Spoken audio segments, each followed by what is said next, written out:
எனக்கு இது ஒரு வாழ்க்கை. 60 வயசுக்கு அப்புறம் இனிமேல் தான் எனக்கு இது ஒரு வாழ்க்கை. அது சாரால தான். நான் சத்தியமாக ஒவ்வொரு நான் போகும்போதும் ஒரு படி நான் எடுத்து வைக்கும்போதும் சத்தியமாக சொல்கிறேன், சாரை நான் நினைக்காம இருக்க மாட்டேன். அவர் எனக்கு தம்பி மாதிரி, அவரை விட வயசில் மூத்தவராக தான் இருப்பேன். உங்களை நான் நிஜமாகவே என் தம்பி மாதிரி தான் நினைக்கிறேன் சார். மூக்கடைச்சிட்டே இப்போ நான் பேசுவேன், மூக்கடைச்சிட்டே நான் பேசுவேன். இதான் மூக்கடைச்சிட்டு பேசுறது. மூக்கடைச்சிட்டே பேசுவேண்ணா, மூக்கு அடைக்காமலே மூக்கடைச்சிட்டு பேசணும். நானும் இயக்குனர் சங்கத்தில் உறுப்பினர் தான். நானும் பெப்சியில் இருக்கேன். புரியுதா? இன்னைக்கு உலகம் அதெல்லாம் தாண்டி போயிடுச்சு. அவங்க டேக் போலாமா? என்ன டைலாக்? நான் அங்க இருக்கிறதால இவன் சொல்ல மாட்டேங்கிறான். போ போ.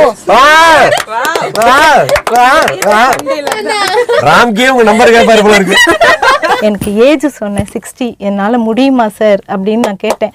அவர் சொன்னார், இல்லை ஏஜ் இல்லை, உங்கள் வாய்ஸ் நல்லா இருக்குது, நீங்கள் வந்து பாருங்க அப்படின்னாரு. கிளாஸஸ் அட்டென்ட் பண்ணும்போது இருக்கிற நர்வஸ்னஸ் கூட இப்போ இல்லை, இருக்கக்கூடாது. இல்லை உள்ள நுழையும் போது சில ஃப்ரெண்ட்ஸ் எல்லாம் வந்து சொல்லி அனுப்புனாங்க, டென்ஷன் ஆகுது. நான் ஏன் டென்ஷன் ஆகிறேன்? டென்ஷனே இல்லையே. ட்ரைனிங்னா என்ன தெரியுமா? நம்ம வந்து அந்த பொசிஷனை அடையும் போது இவ்வளோதானா அப்படின்னு தோணும். அங்கேருந்து கேள்வி கேளுங்க, டாக் பேக் அமைக்கிட்டு கேளுங்க. Control room.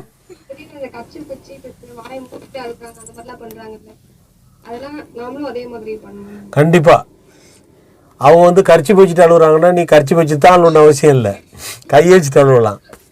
ஆனா இன்னொன்னு சொல்லிருக்கீங்கல்ல சார், கார்ட்டூன் பேசும்போது இதை க்ளோஸ் பண்ணிட்டு பேசும்போது அந்த இது வருங்க. ஆனா அவங்க பண்ணும்போது அதை வந்து நம்மளால ஃபைன் பண்ண முடியாது. என்னது? நோஸை க்ளோஸ் பண்ணி பேசுறாங்கல்ல சார் கார்ட்டூன்ல, அது நம்ம பேசும்போது அது வந்து தெரிஞ்சிருது, ஒரு இதுக்கு கண்டுபிடிச்சிடுறீங்க நீங்க. இப்ப நீ மூக்கு இதுபடி தானே பேசுற அப்படின்றது. ஆனா அதே இது அங்கே பண்றாங்க அப்படின்னா அது நம்மளால கண்டுபிடிக்க முடியல சார். அது ஆக்சுவலி மூக்கு அடைச்சிக்கிட்டு பேசக்கூடாது, அது எனக்கு தெரிஞ்சிடும். உங்களுக்கு புரியறதுக்காக ஒரு வாய்ஸ் சேஞ்ச் பண்றதுக்காக ஒரு மெத்தட் சொல்லி கொடுக்குறேன்.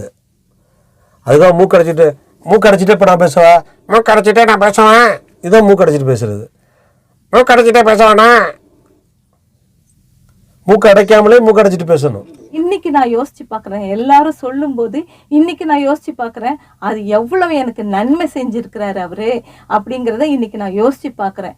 எனக்கு இது வந்து அடுத்த படிக்கு கொண்டு போறதுக்கு முழுக்க எங்க சார் தான். நான் அவரை என்னைக்குமே மறக்க மாட்டேன்.